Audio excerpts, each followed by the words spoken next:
people said, oh, Trump, he's a businessman. He's gonna bring a business savvy mind, real estate. And all right, Biden, he's a career politician. That's what's going on. So here's just a couple of headlines that I want to get your guys' perspective on what's going on in the news right now. So the judge in Georgia, under the election interference case, has now dismissed 6 indictment charges against Trump. I think it was 91. Now it's down to 85. Meanwhile, you have people like Jon Stewart and Representative Jamie Raskin basically saying they're using the buzzwords for Trump: autocrat, the end of democracy, the dictator thing. And then you have someone like Bill Maher on the Biden side of things basically saying, listen, Biden, you need to drop Kamala Harris and bring in another woman of color, Nikki Haley, to basically be your campaign. So I want to have this conversation with you guys on the left, on sort of the right. Trump, Biden, what are you expecting? What are you expecting this country? Who you voting for? Dave Rubin, all these topics. You're friends with Bill Maher. Why don't we let one of the ladies go first? I've been talking a lot. I'll Aaron, chime out for a second. Go ahead. Who are you voting for? Thoughts on Trump versus Biden? I'm voting for Biden.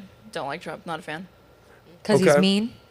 No, I don't care if a politician is mean. I care more about their policies, and I don't think that Donald Trump has a good direction for America. And I don't think that the things that Senator Raskin are saying are just buzzwords, things like autocrat and dictator. Between January 6th and attempted insurrection, as well as special interest groups like Project 2025 that are attempting to subvert democratic law and the Constitution to keep Trump installed effectively into perpetuity. I don't think that's what most Americans want, and certainly not what I want. And I think that this country is founded on notions of liberty and not just, top-down totalitarian dictatorial rule. Here's my question for you. I'm not going to do a binary yes or no. Mm-hmm. What can Trump do to earn your vote, and what could Biden do to lose your vote? Is there anything?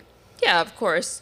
Trump would have to start a major pivot and start embracing a lot more left-wing policies. Like I don't see Trump jumping up and down to expand Social Security. I don't see him jumping up and down to help expand labor unions. Things like Biden actually did help expand labor unions. Trump helped bust labor unions. I'm not a fan of that. Neither are working class people. Unless Trump wanted to make huge pivots like that, which would basically be having to exit the Republican Party and switching platforms. Yeah, short of that, I don't see him earning my vote. And what can Biden do to lose your vote at this point? Is there anything Biden can do to lose your vote? Yeah, of course, if he started acting more like Trump. Okay, gotcha. The dictatorial thing. Yeah. How about you, Padrino? Who has your vote as of today? Well, that's a ridiculous question. I mean, Biden is not even alive or running the country. He's not. He died? Basically. Biden could be. I haven't looked at my phone. What just happened? And I just saw him on TV yesterday. Or did you? But no, obviously, Okay. yeah, I'm going to vote for Trump. And not because I'm hardcore MAGA, it's because I have a brain still in my head. But you mentioned this working class thing, and you talked about bugs and steak dinners, and we're talking about this idea of, because working class is between that, right? Mm-hmm. What you don't realize, and everything that we're talking about, these policies are what creates this extreme, bug eaters and steak eaters. And there will not be a working class with these policies that you guys claim to like. And that's what you don't see, because it's, again, they're short-sighted visions that are sweet in the moment, but long-term, it's going to create a monster. And I've seen it happen in different countries. I didn't even realize it was a thing until I went to Mexico, I went to Peru, and I saw it. I was like, this is odd. I would go and I visit, family or people I know, or whatever reason I was going was extreme wealth.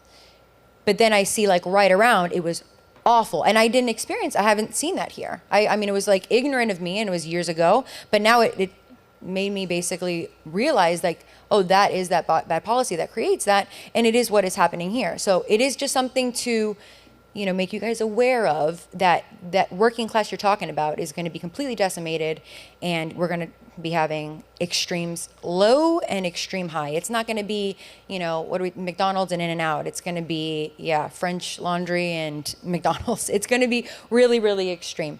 So, but who am I That's voting for? luxurious food. We all know that. I mean, that's nothing's more luxurious than the fast food. Pixie, That was a great point. Where do you see yourself voting as of today? I see myself voting for Biden. I have similar sentiments as Aaron, that unless if they completely switch policy positions, then my vote would switch. But obviously, I don't see that happening. To their earlier point about like inequality within the United States and different policy changes, right now, to be able to get to the next income bracket, 1 in 28 Americans will be able to escape the cycle of poverty, essentially. In multiple European countries, it's 1 in 8, and that's not a coincidence. That's basically based on the fact that our early education system, the way that's currently handled, is based on basically the taxes that you pay around. Well, where did that stat come from? I think Center of Global Poverty. I'm not sure. So just break that down to distill that for me. Are you saying it's easier to become a millionaire in Europe than it is in the United States? No, not a millionaire. What it is easier to do, what they did is that they looked at people who are in the lowest possible income bracket, people who are poor. And then they compared it to like, okay, their children, their next generation. Are they going to be in the same bracket? Are they going to be in the next middle class? Or are they going to become like super duper rich?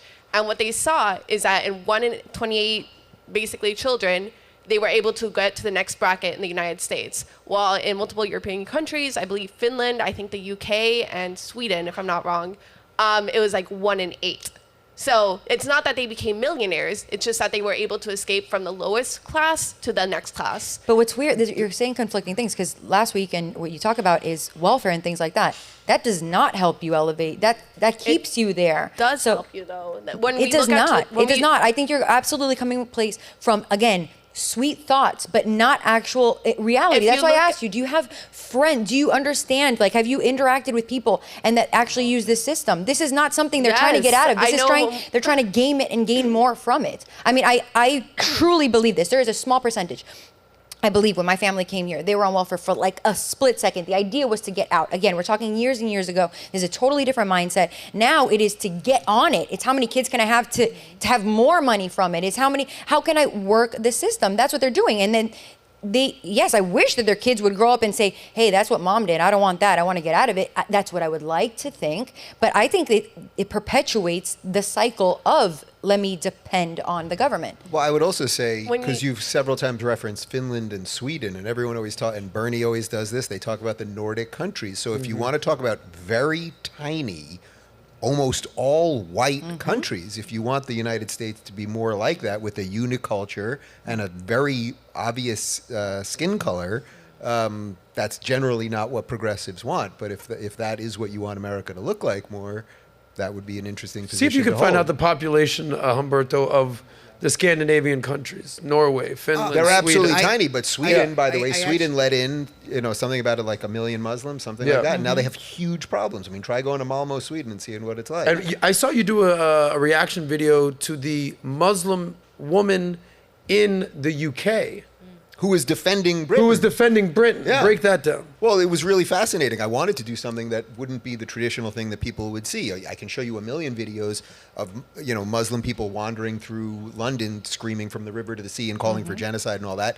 But then I found this video of a woman in traditional Muslim garb talking about how multiculturalism had failed there, that she didn't want the country to be more like the countries that most of these people had come from. And that if the more that they import these religious ideas and authoritarian ideas and ideas that are against women and gays and all of these other things, that they are going to actually destroy Britain and no one will know what Britain is. And I think it's only a matter of time, unfortunately.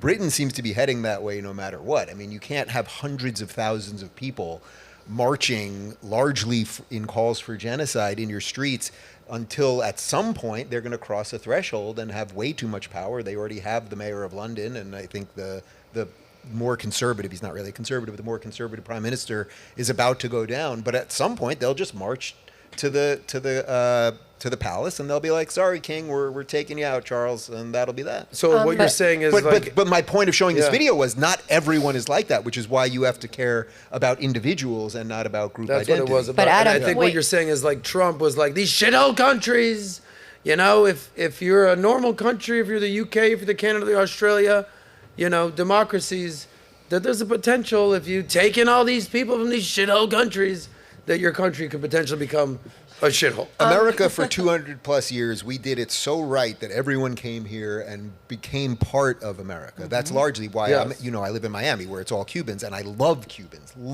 I've never Thank met you. a group of people that I feel such like when I go to Calle Ocho, like I feel there is such a because they understand. They're usually one generation off it, and at least the younger ones that I meet.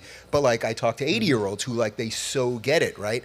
And America. The promise of America was that you'd fold into America in Yep. that we are a melting pot. So you could bring your foods and your traditions and your music and your clothes, but that we would fold into the idea of freedom. That was the melting pot. That was very different than what Europe did, because Europe basically brought people in but didn't really have a melting pot. It didn't really sell an idea. America is an idea.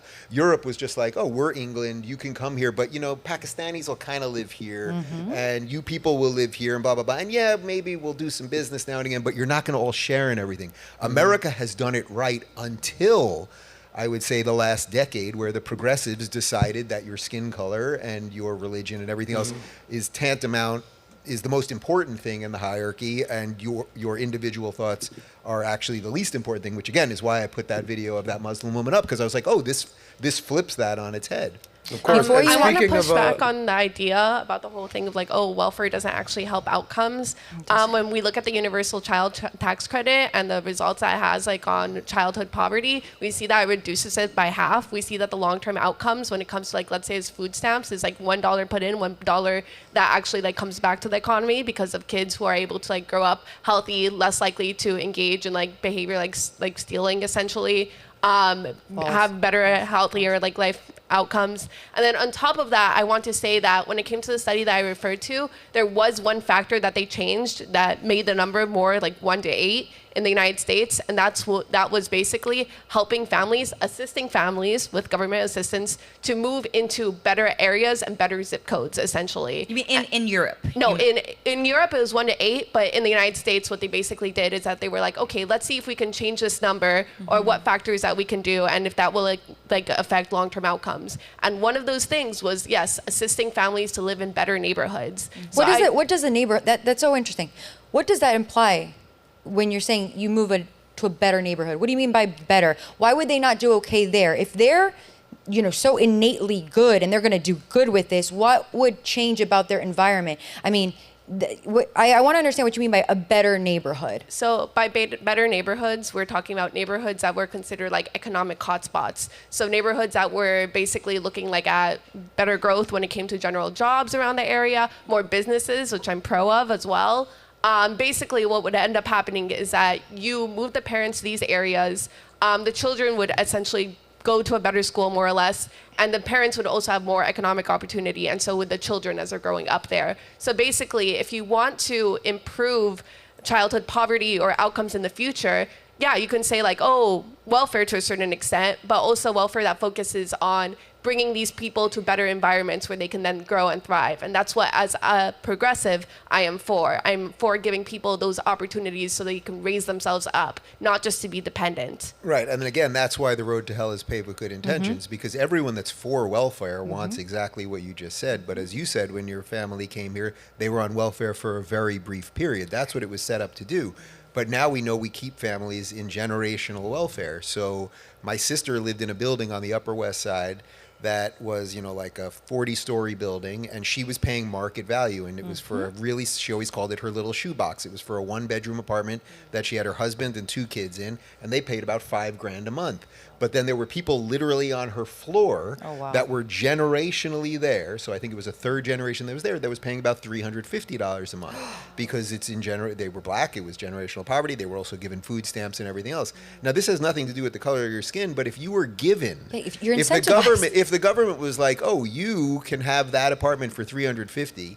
These suckers over there, they're going to Exactly. subsidize you for $5,000. You're never going to leave, Why and you're would never you? going to get a job, because why would you? That has nothing to do with skin color, by the way. Why would you be like, you know what? I am going to give up this great apartment in this nice doorman building in this great area so I can move, a half hour that way and Right. live in a worse place. So again, it's the intentions part. The intentions part are good, very obvious to me with you, but the outcome of it, it's just in most cases, once you outsource your responsibility, you ultimately will basically disable your ability to become a functioning part of society. You hear this as well with mothers, right? Who are on welfare, who they have a job opportunity and they're like, I don't want to do it because then I will lose out a portion of my welfare. Like that in itself should really be, it should really highlight how destructive this mindset is. We have this in Australia as well. It's called the dole. And what I can definitely attest to is that the mindset, the ambition behind the American people compared to Australia, absolutely night and day. So different. Well, listen, I would equate the welfare and the unemployment and the benefits to almost like a drug dealer, because they're just going to give you just enough, just a little bit, for you to come back to buy some more. So my first job out of college, I worked for Clear Channel Radio, which is now iHeartMedia. And it was great. I loved it the first year. Then I kind of just wasn't into it. And eventually they made some cuts and I got fired. So here's what happens. I'm 23 years old. I came from college. I never made any money before. I saved up a couple bucks. You get fired and they go, hey, yeah, fill out these forms. You're going to get unemployment. Sick. Okay. You're going to pay me, I think, like $1,000 a month. Maybe it was $2,000 a month max. Also, you're going to get this beautiful little EBT card, AKA food stamps. I'm like, hold on. You're going to pay me to just chill and do nothing? Eat that luxurious fast food. Luxurious fast food that Pixie talks about. But what I realized was, number one, there's limits to it.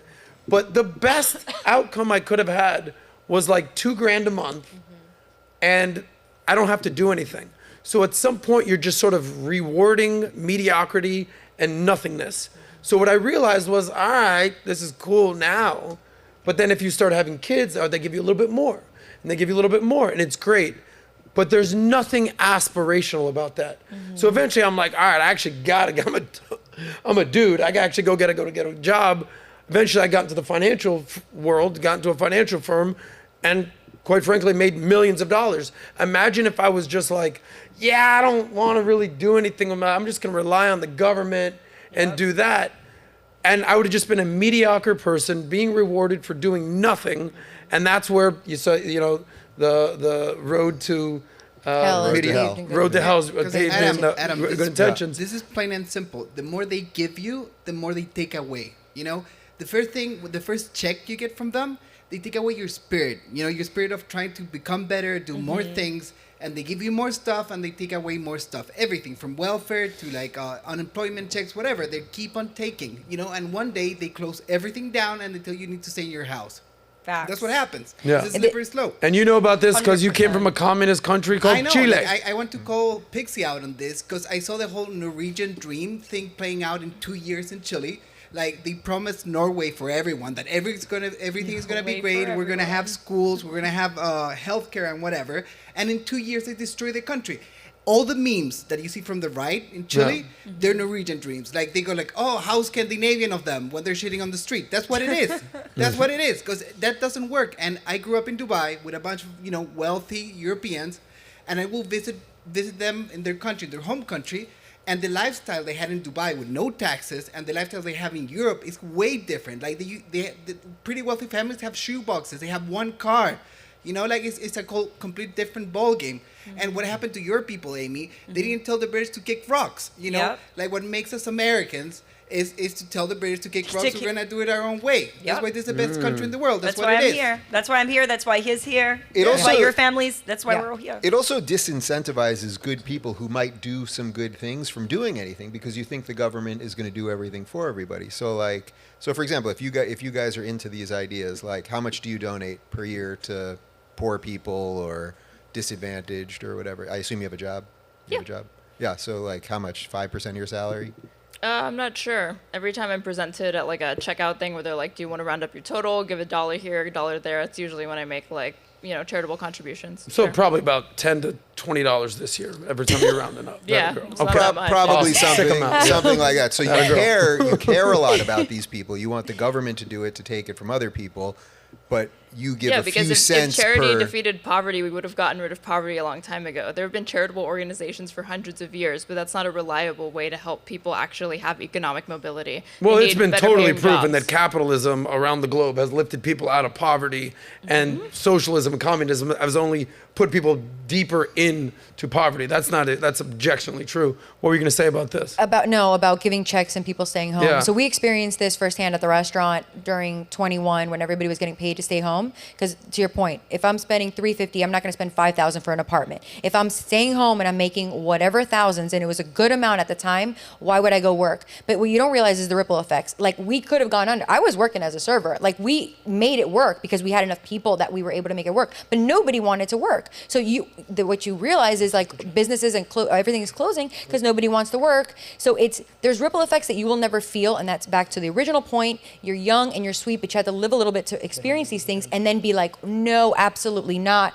Okay, I can't have a business because they're staying home because they don't want to come to work. Whoa, whoa, whoa. If you like that one, click right here to watch the full SOSCAST, and don't forget to subscribe to the channel.